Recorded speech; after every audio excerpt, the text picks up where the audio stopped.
Okay, good morning. So the plan for today is to cover sections 9.3 and 9.4, just continuing our work with solving quadratic equations. Of course, next week we have Thanksgiving break, so no class meetings this coming week, the 26th and the 28th.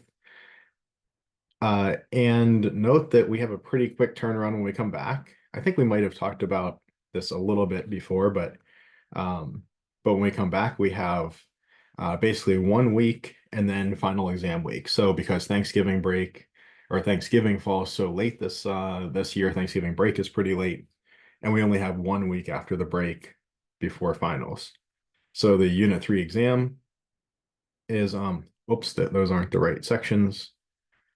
I'll post an announcement with the right sections uh,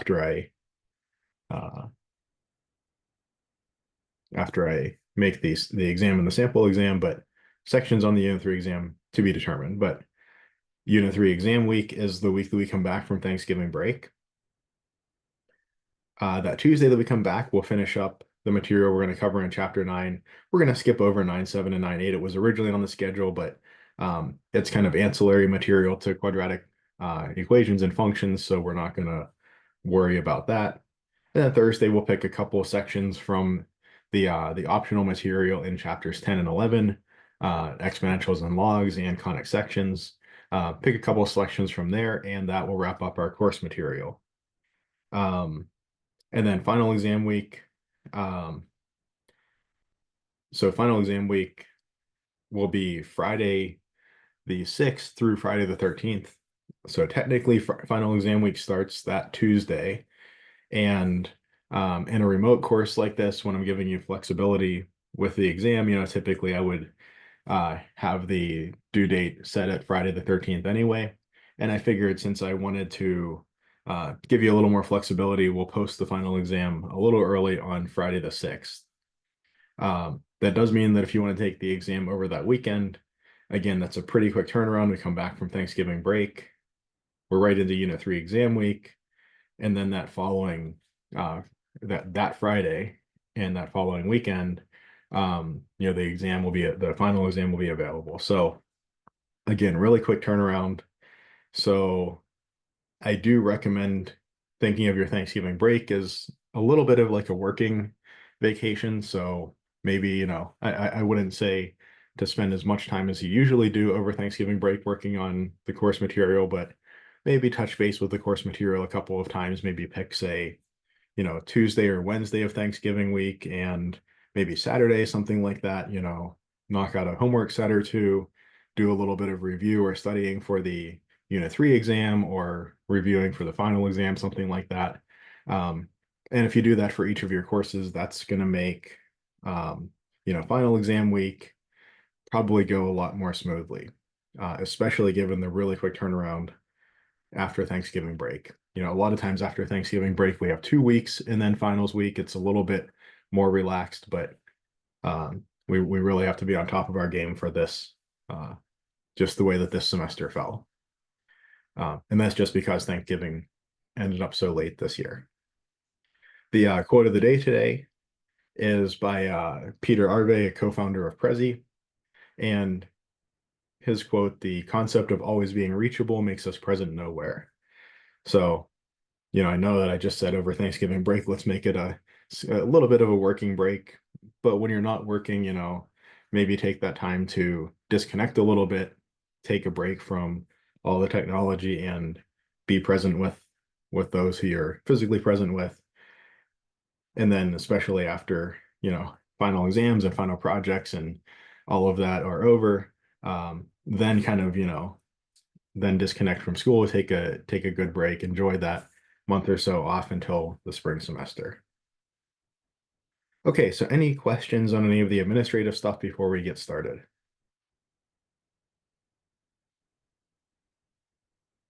All right, so let's move on to section 9.3 then. Solving quadratic equations using the quadratic formula. And our goal is to find a general solution to ax squared plus bx plus c equals 0, where a, b, and c are real numbers. And I probably should say a is not equal to 0. Of course, if a was 0, we would just have a linear equation, bx plus c equals 0. X is just negative c over b. But if a is not 0, we have a true quadratic equation. Now, how can we solve this? Well, our mind might first go to the thought that, well, can I factor the left-hand side? But obviously with arbitrary a, b, and c, factoring the left-hand side isn't really feasible. Okay, so what else could I do? Well, now we have this extra tool, this extra technique, completing the square. Can we make use of that here? Maybe one thing I'll do to make this a little more easy to work with, I'll divide everything by a. Since a is not 0, I can do that.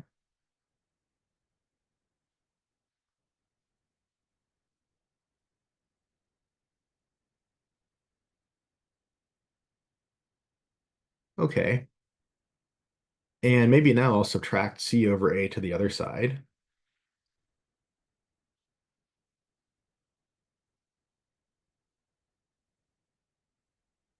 So there's my minus c over a. All right, so now I have my two terms over here, my x squared term and my x term. And remember, if I have, say, x plus r squared, that gives me x squared plus 2rx plus r squared. So my first term, my x squared term, matches up. For my linear term to match up, I have to have 2r equals b over a, or r is b over 2a. So in other words, I'm going to be a little more explicit than I have been just because we've got a whole bunch of letters floating around here. I have x squared plus 2 times b over 2a x equals negative c over a.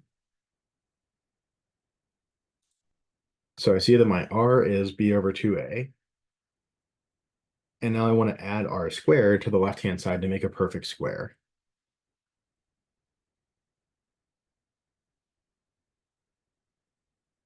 I'm actually going to write it like this.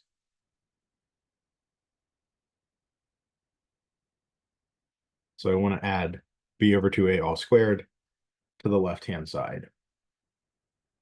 This looks pretty messy, but the nice thing is this left-hand side is now a perfect square. I need to add b over 2a all squared to the right as well. And that's what we have.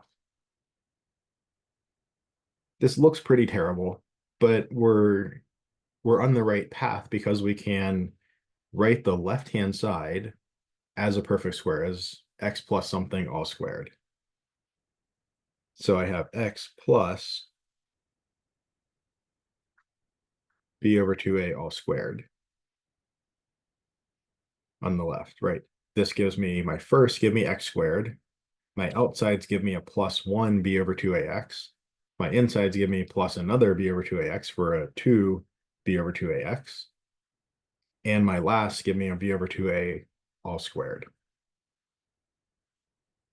And that's equal to, what is that equal to? Well, that's b squared over 4a squared minus c over a.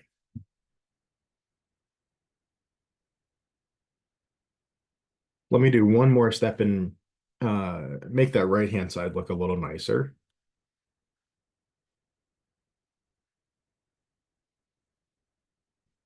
So I have a denominator of 4a squared in my first fraction. That means if I multiply my second fraction by 4a on the top and bottom,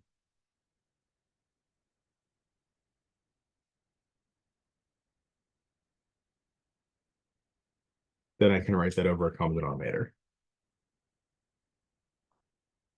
Okay, so it's starting to shape up. I have something with x's squared equals number. I mean, this is not the nicest looking number in the world, b squared minus 4ac all over 4a squared, but it is just a number. It doesn't have any x's in it, is the big thing.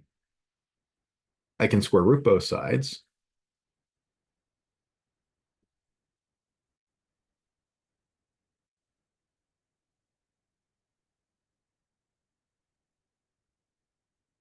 And remember, when I square root both sides, the square root symbol only denotes the principal square root, the positive square root, so I have to put in a plus or minus.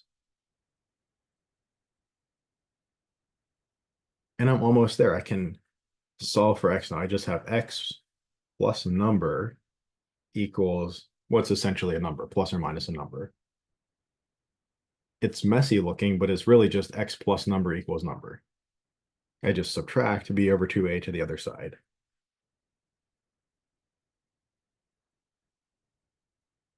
This square root, I noticed that the square root of the bottom, well, the bottom is a perfect square. This 4a squared is a perfect square. So my numerator stays under the square root, and my denominator, I just have a 2a. Square root of 4 is 2, and square root of a squared is a.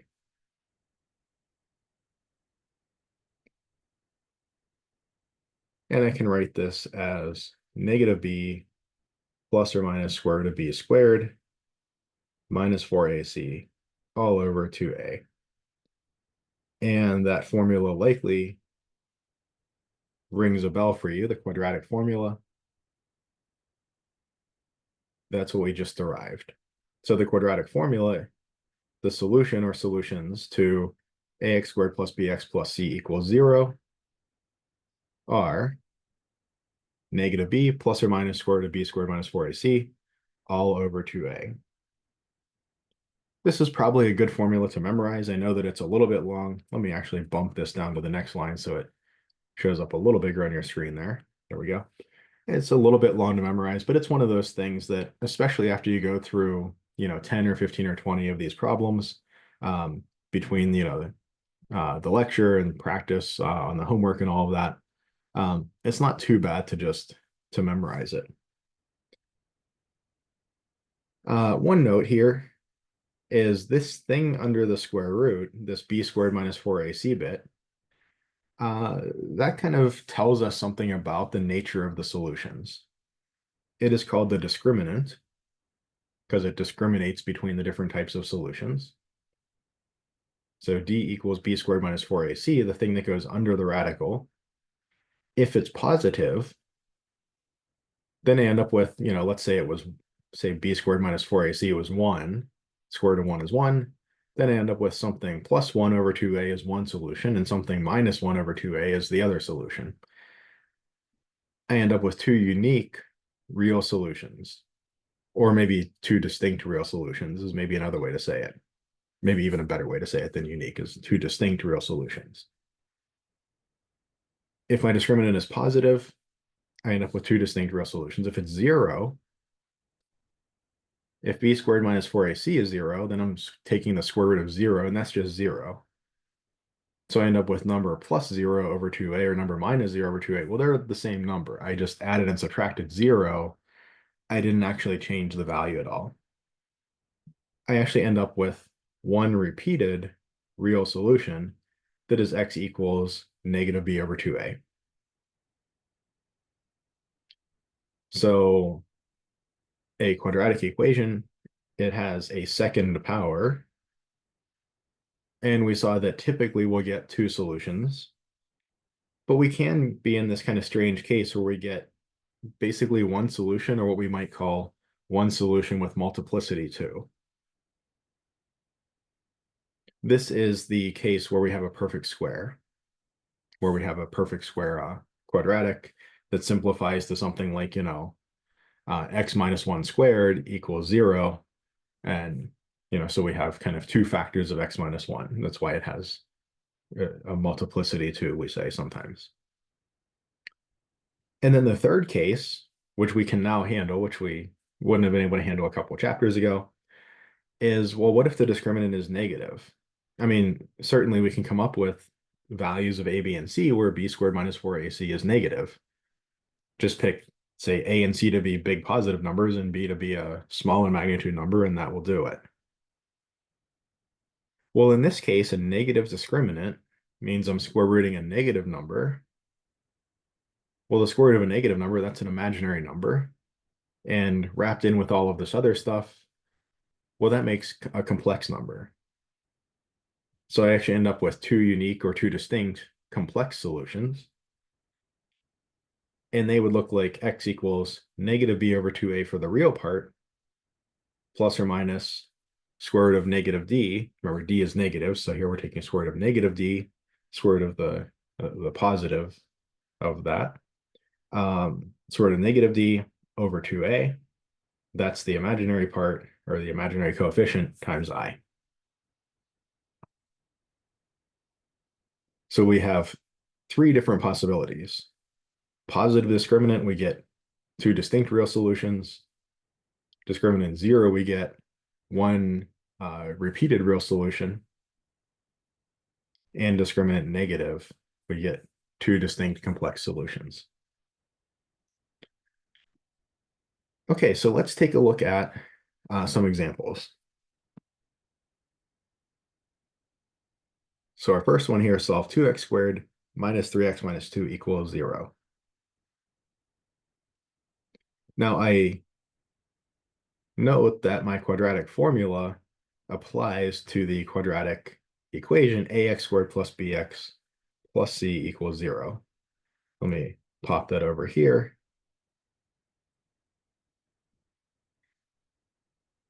And so first off, I see that my quadratic equation I want to solve is in this standard form. So I'm going to refer to this as standard form.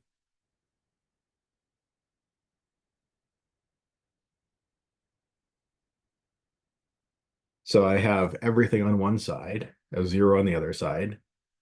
I have all of my like terms combined together, everything is simplified. And now I can figure out what a, b, and c are. So I see that a is 2, that's the coefficient of x squared. Be a little careful with your signs here. B is negative 3, plus bx has to be minus 3x, so b has to be negative 3, and c has to be negative 2. Well, c has to be negative 2. And now I can plug in, let me bring this down as well.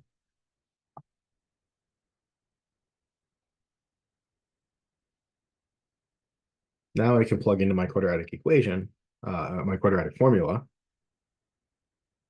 and get the solutions. X equals negative b, or negative of negative 3 is 3,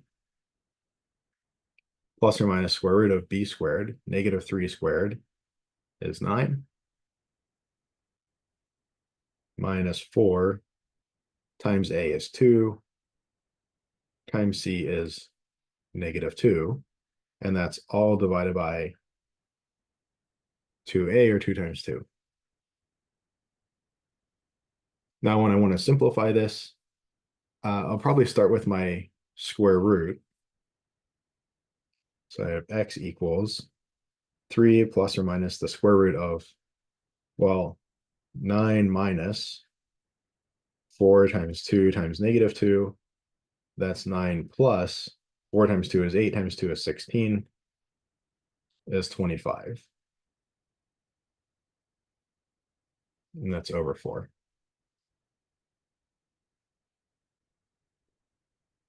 Remember, when I have a square root of a bunch of stuff, it's kind of like all that stuff inside the square root is like in its own parentheses. So I simplify that first. And now I respect my order of operations, right? I've done all of the parentheses. Now exponents, or roots, the square root of 25 is 5.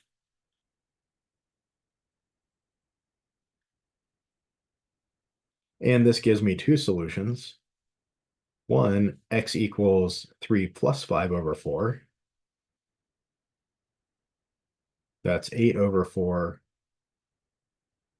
or 2. And the other solution, x equals 3 minus 5 over 4. That is negative 2 over 4, negative 1/2. So I do get out two distinct real solutions. And at this point, it wouldn't be a bad idea to plug these back into the original equation up here all the way at the beginning and just check that they actually work. So if I plug in x equals 2, for instance, I have 2 times 2 squared, that's 8. Minus 3 times 2 is minus 6, so that's 2, and then minus another 2 is 0, so that does work. And we could plug in -1/2 as well and check that that works. I won't bother doing that just for time considerations, but test or something, that's always a good idea to do. Any questions so far?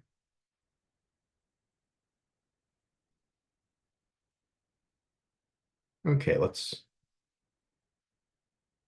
bring this down. So here we've got another quadratic equation. Again, we note that it is in standard form already. It looks like number times x squared plus number times x plus number equals 0. And now I can match up my components. I see that a is going to be, well, ax squared has to be x squared. A is going to be 1. Be a little careful. It might be a little tempting to write something like a equals 0 because we don't see any coefficient of x squared. But remember, like x squared means 1x squared. So be a little careful to write that coefficient as 1, not as something like 0. In this case, we would have kind of realized it pretty quickly anyway, because we'd have been trying to divide by 0. But we might have, we could make a similar mistake and say the x term or the constant term, and it would be less easy to see. But I see a equals 1, b equals 2, and c equals -24, being careful to bring that sign along with it, the negative sign. Okay, so my solution then is going to be x equals -b or -2 plus or minus the square root. And I'm actually going to pop off to the side before I even write all this out and figure out the discriminant, figure out what goes under the square root, over 2a over 2 times 1. So I'm going to pop d, the discriminant, under the square root. And because that tends to be just a bit of a pain to calculate, I'm just going to come over to the side and calculate that over here. D is b squared minus 4ac, or that is 2 squared minus 4 times 1 times -24. Or what is that? That's 4 minus a negative is a plus. 4 times 24, that is 4 times 25, or that is 100. So I'll pop that in under my square root. As a general rule, if b squared minus 4ac isn't trivial to calculate, if I can't just do it in my head and write the number in there, I'll come off to the side, figure out my discriminant, and that tells me two things. Number one, I see that 100 is positive. This tells me to expect 2 distinct real roots. And number two, it's just a little easier to do this calculation off to the side and then plug it in. There's less stuff to rewrite over and over again, less chance of a copying error, and just, less time expenditure rewriting a bunch of things. But I see I have x equals -2 plus or minus square root of 100 is 10 over 2. Or I see that this is -1 plus or minus 5. All right, -2 plus or minus 10 is 2 times -1 plus or minus 5, and my 2's divide out. And this yields two solutions.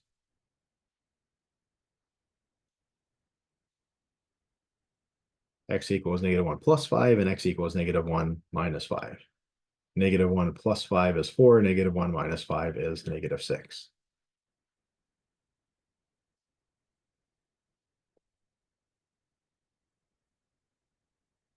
So either of these problems we could have solved by factoring. They would have turned out nicely enough. This one we could have solved pretty easily by factoring. Probably would have even been a little bit faster to solve this by factoring than plugging into the quadratic formula. Either of these we could have solved by completing the square, but remember, the quadratic formula kind of comes out of completing the square, so I'm probably not gonna save myself much time if I opt for completing the square over a quadratic formula, if at all, unless I see that maybe I like recognize that one of my sides is a perfect square, binomial or trinomial or something like that. Um, but unless I recognize something like that, some special case that I can really leverage and get a really quick answer, I'm probably not going to save much time over using quadratic formula. But if I can see that I can factor this, if I take a look at this and say, 24, well, 6 times 4 is 24. One has to be negative, one is positive, and their difference is something like 2. I might be able to factor this really quickly and get my answer even quicker than quadratic formula. But quadratic formula works for all quadratic equations. So there are, benefits either way. If I see a quick factorization, it's probably going to be a little faster for me to factor and solve, and maybe a little less error prone, right? There's just less minus signs and all kinds of things going on. But on the other hand, sometimes factorization can take a really long time, and sometimes our problems aren't really amenable to factorization. Okay, let's look at this next one.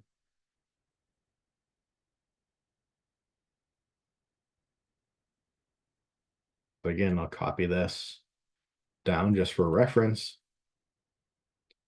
All right, so I have an equation 3x squared equals 3 minus 7x. Now, I might be tempted to just jump right into things and say a equals 3, b equals negative 7, c equals 3, but I have to be careful. All of this was based on an ABC coming from a quadratic equation in standard form. In other words, having everything on one side. Now, it doesn't matter which side we get things on. It turns out that that doesn't really matter, right? If I put, say, everything onto the right side, A would switch signs and C would switch signs, which means A times C would switch signs. So, some signs would switch around, but and also say like A would switch sign and B would switch sign. So kind of at the end of all of this, it doesn't matter which side we put things on. If I had my choice, I would probably try to go with the side where A is positive. For not much reason other than number one, I don't have to deal with a negative in the denominator and trying to remember to fix all of my negatives the right way. And number two, I tend to write quadratics with the first term being the quadratic term and having a negative all the way at the beginning of a line. It's just a little more likely that I accidentally leave it off. So I'll usually gravitate towards making a positive. So I'm going to put this stuff on the left side. So I have 3x squared plus 7x minus 3 equals 0. Now I have an equation in standard form. I can see that a is 3, b is positive 7, not negative 7, and c is negative 3, not positive 3. I can look at my discriminant, b squared minus 4ac. That's 49 minus 4 times 3 times negative 3. Or that's 49 minus, well, minus a negative is a plus, and 9 fours are 36. So what's that? 79 plus 6 is 85. So my solutions are x equals negative b, negative 7, plus or minus square root of 85 over 2a, 2 times 3 is 6. 85, that has a factor of 5 in it, so it's 5 times like 17, I think. We're not going to get anything nice out of there. There's going to be no nice simplification. We can see that just looking at this solution, we can tell it would not have factored nicely at all, this quadratic. But we were able to get a solution just fine. Right? And we were able to do it in just a couple lines of work.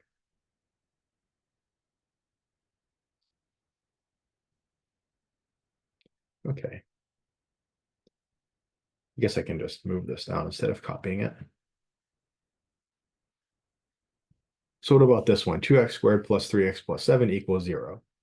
It is already in standard form. So I can proceed with finding a, b, and c and the discriminant. So here a equals 2,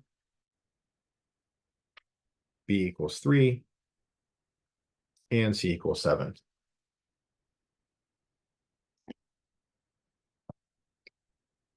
I'll start by coming off to my side, off to the side and finding my discriminant.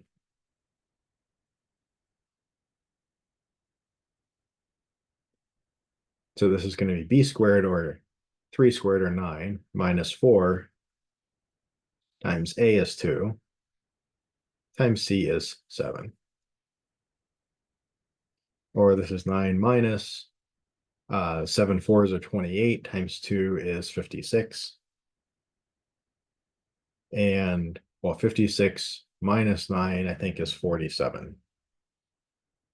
So we get negative 47.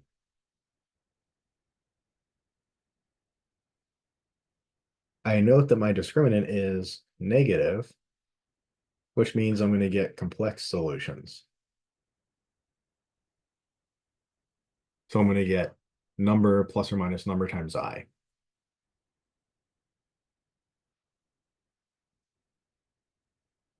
My quadratic formula says that that x equals negative b, negative 3, plus or minus square root of negative 47 over 2a over 2 times 2, or 4.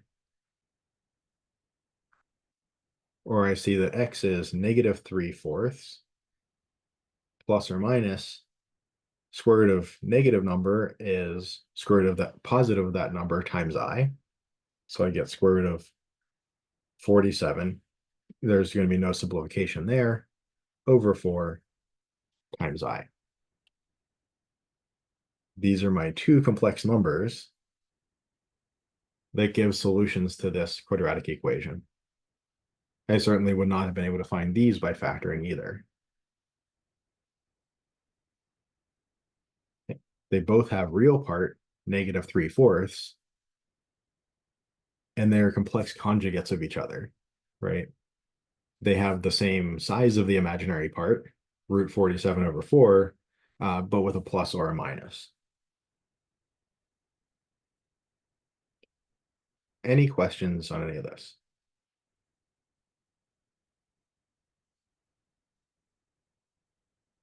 Okay.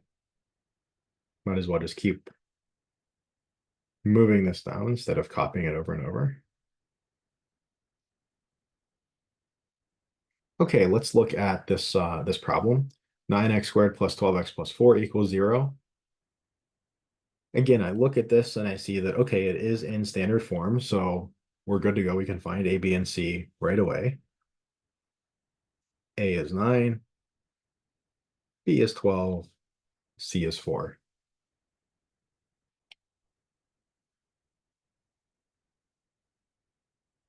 And here I want to proceed with my quadratic formula, but it'd be nice to simplify my radical first. My discriminant b squared minus 4ac is going to be 12 squared minus 4. Oops, let's see, 4. So 4 times a is 9, times c is 4. Or this is 12 squared minus, well, I could write this as 4 squared times 3 squared, I guess, if I wanted. Well, 4 times 3 is 12, so this is 12 squared minus 12 squared is 0. My discriminant, my stuff under the square root equals 0. It's not positive, it's not negative. That's my 2 repeated real roots scenario. or maybe I should say one repeated real root, I guess. That's probably a clearer way to say it. One repeated real root. So I get x equals negative 12, negative b, plus or minus square root of 0 over 2a over 2 times 9.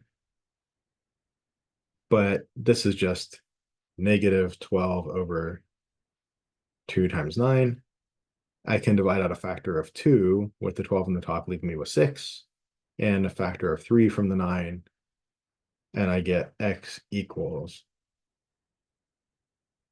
negative 2/3 as the one and only solution to this quadratic equation.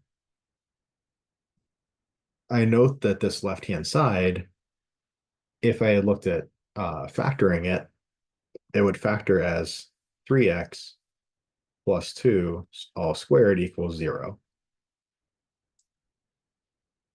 My first give me 9x squared, my last give me plus 4, my outer gives me plus 2 times 3x plus 6x, and my inner gives me plus 6x as well to make plus 12x. And of course, if something squared is 0, that thing must be 0. 3x plus 2 must be 0, giving me x equals negative 2/3. So I still have like a product of two things is 0, but the two things that I'm multiplying together are the same thing. So my first product, my first factor in my product gives me an answer of x equals negative 2/3, and my second factor in my product gives me the same answer. So I don't have two distinct roots, I have one repeated real root.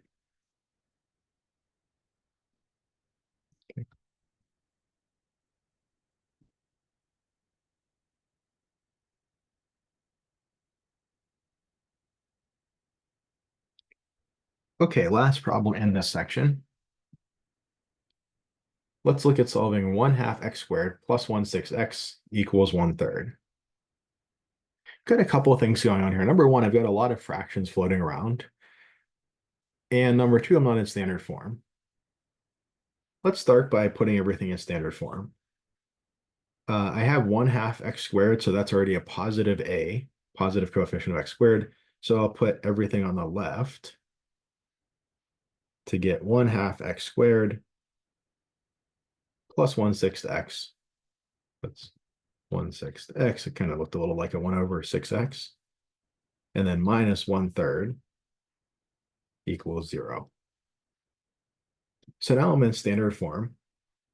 And there is nothing theoretically wrong with going ahead and choosing a equals 1/2, b equals 1/6, c equals negative 1/3, and going forward. But I think we can agree that that's kind of a pain, right? I'm going to have lots of fractions under my radical and fractions in the numerator and denominator of another fraction. In theory, nothing wrong with that. In practice, it's at best going to be tedious to work with, and at worst, I'm going to be more error prone and make errors and get a wrong answer. So, but what can I do? Well, maybe I can clear the fractions first. What if I multiply everything by 6? I notice my denominators are 2, 3, and 6.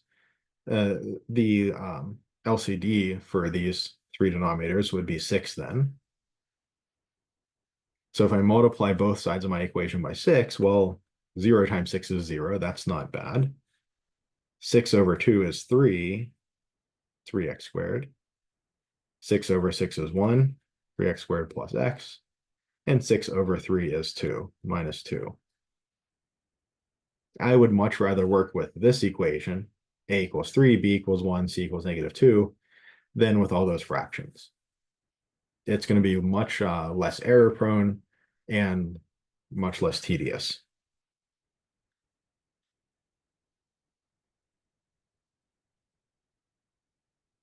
So after clearing my fractions, my a, b, and c are much nicer to work with. Again, is this step, absolutely necessary? Well, no. If you picked your a, b, and c to be those fractions, and you did your calculations carefully and diligently, and made sure to deal with all of the fractions over fractions in the right way and all of that, you'd get the right answer. You get the same answer we're going to get. But it would be more steps, more difficult, more tedious, and probably more error prone as well. So clearing fractions usually is as a good first step. With maybe maybe an exception that if we happen to recognize something, um, some particular reason we didn't want to clear a fraction, some special case or something that we just happened to see. But outside of that, just clear fractions and make things a little simpler for yourself. Okay, now I have x equals negative b, -1, plus or minus square root of the discriminant over 2a over 6. And my discriminant b squared minus 4ac is going to be 1 squared, or 1, minus 4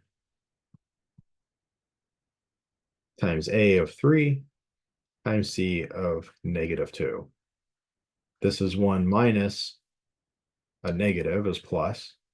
4 times 3 is 12 times 2 is 24, or 25.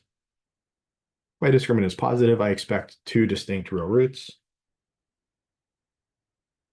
And I see I get x equals -1 plus or minus root 25 over 6, or that is -1 plus or minus 5 over 6, giving me two solutions.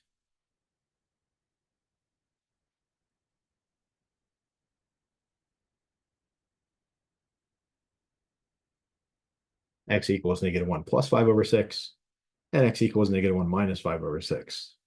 The second one is -6 over 6, or -1. The first one is plus 4 over 6, or 2/3.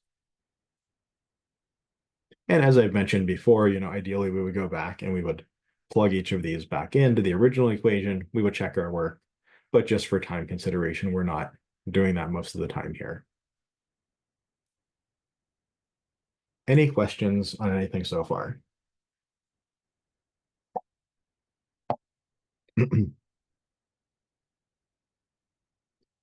Okay, so with the quadratic formula, we now have the ability to solve any quadratic equation, and in a very formulaic manner, right? After we had done our discussion of completing the square, even at that point, we had the ability to solve any quadratic equation, but it was kind of ad hoc. We had to, a little bit ad hoc, I suppose. We had to complete the square each time. And, that wasn't always, it was a little bit of work to figure out what we should add to both sides, what the completed square would end up being. But now, if I remember this formula, admittedly, it's not the easiest formula to remember. But if I remember this formula, then I can just set everything up in standard form, find my A, B, and C, plug in, and I get my answer. It's the beauty of the quadratic formula is that it's essentially the same amount of difficulty to solve a really easy quadratic equation versus a really hard one. It's about the same amount of difficulty. That's also somewhat of its downside, is if there is a trick that you notice, if you see that maybe something's really easy to factor, or if it's a perfect square or something, it might take even a little bit longer to solve it with the quadratic formula than by factoring. But I think that's probably a rarity. It's probably, even when you can factor it, if it's at all challenging to factor, it's probably quicker to use quadratic formula. Okay.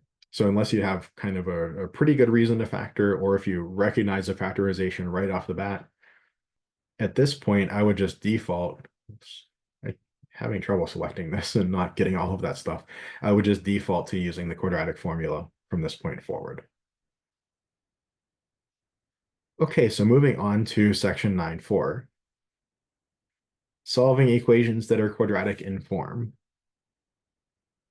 So if we take a look at something like this, solve x to the fourth minus 5x squared plus 4 equals 0, we might look at this and say, well, wait, that's not a quadratic equation.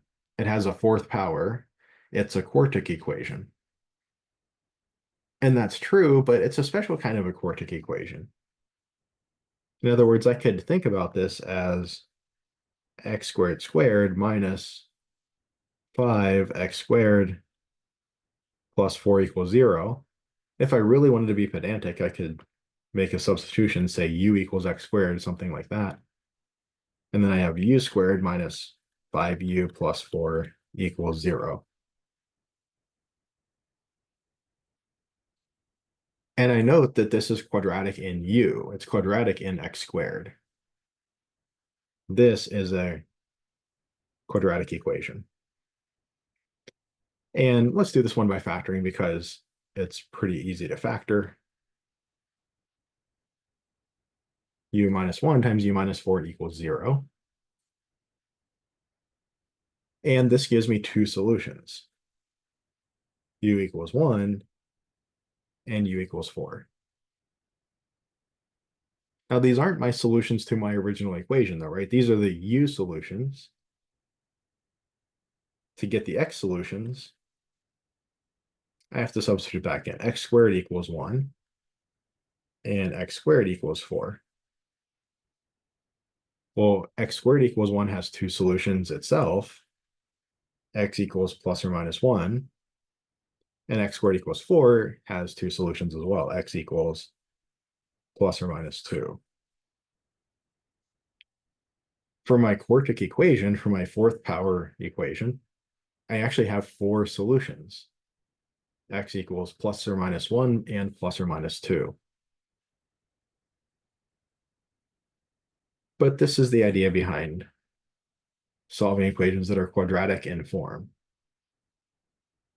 Again, I see something similar here. I see that I have a quartic equation, but I only have showing up the fourth and the second powers. If I had, an x cubed term here that, say a plus 2x cubed, or if I had a minus x or something here, this strategy wouldn't work. But because I only have these even powers, x to the fourth and x squared, I can do the same thing. U equals x squared, and this turns into u squared plus 3u minus 4 equals 0. And here I can use quadratic formula. So quadratic formula gets me, says A is 1, B is 3, C is negative 4. My discriminant, B squared minus 4AC, B is 3. 3 squared is 9 minus 4 times A is 1 times C is negative 4. That's 9 plus 16 is 25.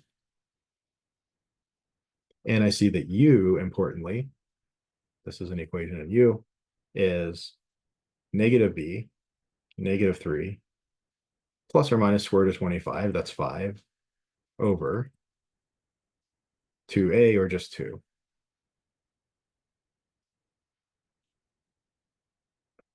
So U is either negative 3 minus 5 over 2, negative 8 over 2, or negative 4, or U is negative 3 plus 5 over 2, positive 2 over 2, U is 1. My original question was in X, though, so I need to swap back in X squared for U.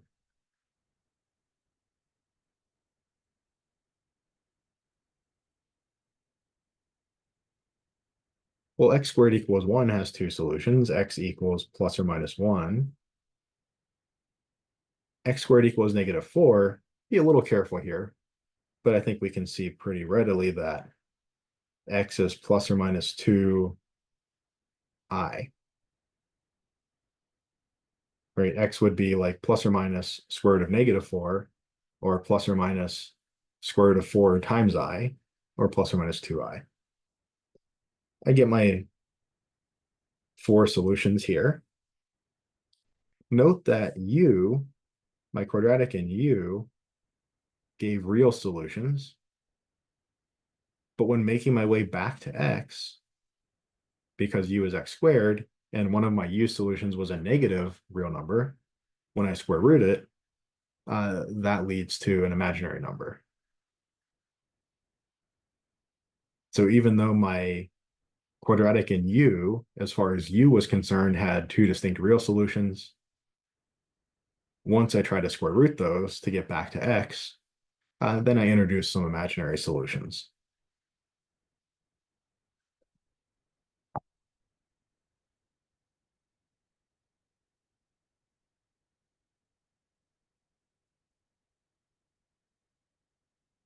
Okay, so let's look at an example like this. 2x minus 1 all squared plus 2x minus 1 equals 6. Now, I might notice that this is technically still a quadratic equation. I could multiply this all out, collect all my like terms, do all of that, and I would have a quadratic equation. But I might notice something that I could do that will save me a lot of time and effort and work. If I set u equals 2x minus 1, I just have u squared plus u equals 6. That's uh, a much simpler quadratic equation to work with. I could work with the quadratic equation in x directly. That's theoretically perfectly fine, but it's going to be pretty tedious. I got to multiply everything out, collect all my like terms, do all of that, and then I can proceed to a solution. But here, this is going to be much easier, right? U squared plus u minus 6 equals 0. I get u minus 2, u plus 3 equals 0. This was an easy one to factor, so I just went ahead and factored instead of using quadratic formula. This tells me that u equals 2 or u equals negative 3. Now my original question was in x, so I'll just swap 2x minus 1 back in for u. So either 2x minus 1 equals 2 or 2x minus 1 is negative 3. I add 1 to both sides. You get 2x equals 3 for my first line here. And then divide by 2 to get x equals 3 halves. Or for my other solution, add 1 to both sides. Be a little careful. Negative 3 plus 1 is negative 2. So 2x equals negative 2. And then divide by 2, x equals negative 1. It was probably a lot shorter, a lot less work, a lot easier, and probably less error prone to go this route using a substitution and then solving the resulting easy linear equations than to multiply everything out up here in terms of x's, combine all the like terms, and proceed, with quadratic formula or something like that. You definitely could do that. If you want an exercise, you can do that as an exercise and make sure you get the same answers, but probably a little easier to do it this way though.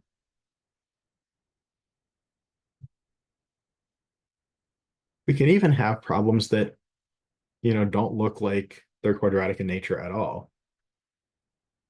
But I noticed that the relationship between x and root x is a quadratic relationship. In other words, if I let u equal root x, u squared equals x, and then I have u squared plus 6u minus 27 equals 0. I know 27 is 9 times 3, so this is going to be like u plus 9, u minus 3 equals 0. And this tells me u is negative 9 or u is 3. So it looks like I'm going to have two solutions. But remember, we want to answer in terms of x, not u. So let's plug that in. Square root of x is negative 9, or square root of x is 3. Well, wait, if square root of x is negative 9, don't just naively square both sides, because square root of x, this is always non-negative, and negative 9 is negative. This first one actually has no solution.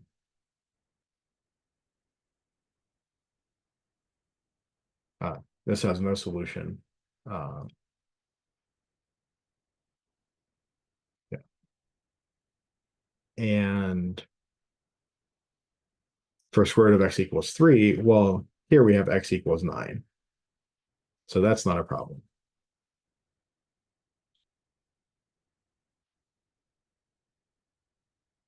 Okay, so we have exactly one solution. X equals 9. As a side note, if I hadn't realized this and I had just naively squared both sides and got, say, x equals 81, I could plug 81 back in up here and see if it works, right? I would get 81 plus 6 times square root of 81 is 9, minus 27. Well, this is 81 plus a bunch minus a little bit equals 0. This is like big positive number minus a little bit. That is not going to work, right? This would have to be a negative sign in order for this to work out. But square root of x always denotes the principal root of x, the positive square root of x. So even if we made a mistake and we got x equals 81, when we plugged back in and checked, we'd see that's not actually a solution. Okay, and one last problem. We're pretty close to time, but I think we can knock this one out. Here I have 2x to the minus 2, or 2 times 1 over x squared, minus 3 times 1 over x, minus 2 equals 0. And I think pretty clearly here we want to choose u equals 1 over x, or x to the minus 1, so that u squared is x to the minus 2. And I end up with 2u squared minus 3u minus 2 equals 0. And let's use quadratic formula here. A equals 2, b is negative 3, c is negative 2. My discriminant is b squared minus 4ac, or that's 9 minus 4 times 2 times negative 2. That is 9 plus 16 is 25. This way of setting up the discriminant with a, b, and c is quite convenient. It's quite nice how it works out. So that's why we see this result a couple of times in this lecture. But we see that u is negative b, negative of negative 3 is 3, plus or minus square root of the discriminant, 25, over 2a. 2 times 2 is 4.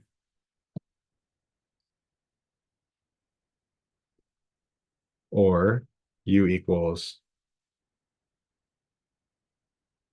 3 plus or minus 5 over 4. That says u equals 3 plus 5 is 8 over 4 is 2. Or u equals 3 minus 5 is negative 2 over 4. Negative 2 over 4 is negative 1/2. But remember, u is 1 over x. So swapping back into the x world says 1 over x equals 2, or x equals 1/2, or 1 over x equals negative 1/2. So x equals negative 2. And we made it just in time.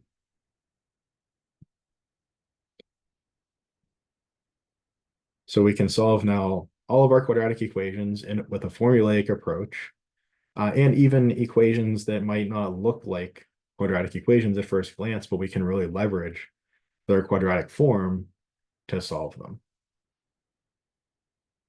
All right, so Thanksgiving break coming up. Again, remember, Unit 3 exam is right when we come back. I'll post an announcement with the details about the sections that'll be on it and so on.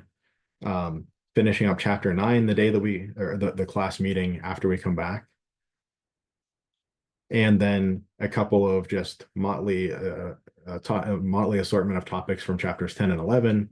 We'll hit the high points there. That's kind of optional material that is somewhat dependent on how much time we have left at the end of the course. And then right into final exam week. So finish strong, but enjoy your Thanksgiving break. All right, I will see y'all. Have a